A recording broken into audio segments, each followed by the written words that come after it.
Now for this hour, we start with the Middle East. Qatar has said that it still expects the fragile ceasefire in Gaza to hold, despite what it calls a clear violation in attack on Israeli soldiers.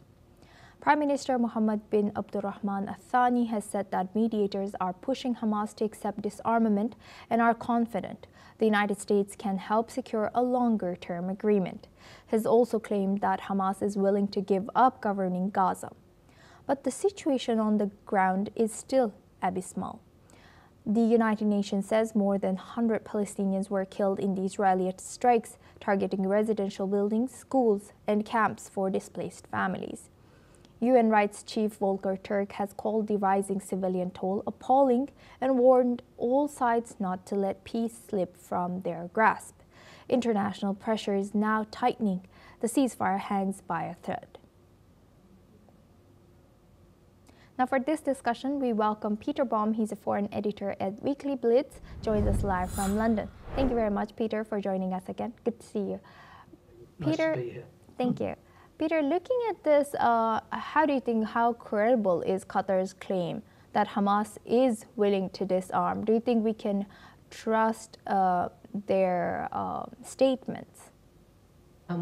This is interesting. The statements emanating from Qatar after this breach in the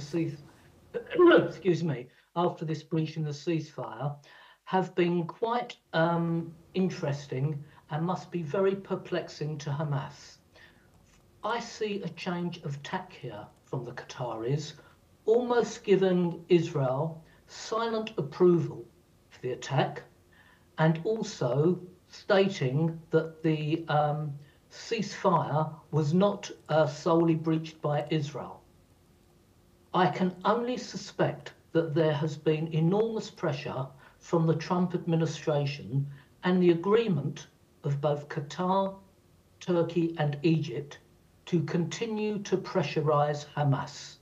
And after this breach in the ceasefire, which has now come to a halt, Hamas must feel even more isolated than they were before breaching the ceasefire by killing the Israeli soldier. So I do suspect and I do believe that the Qatari statements are signifying to Hamas that their days are numbered and that Hamas will have to demilitarize.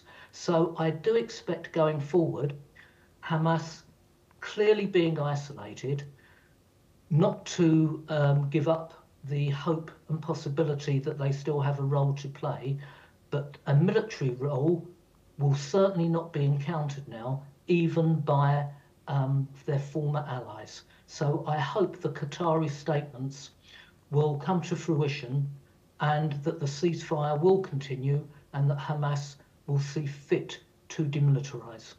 Yes, while we hope so. Peter, are there any other pressure that international mediator that can pressure so that this happens quickly? I don't think it's going to happen quickly because we've still got the missing hostages, which, by the way, also include a Thai and a Tanzanian dead body. Sorry, dead hostages, like the bodies of the dead hostages, I should say. Now, knowing the way Hamas has been playing this game, I still believe that it will be a drip feed of a dead hostage being released the next day and perhaps a couple of more the week after, because this is the only leverage Hamas now have.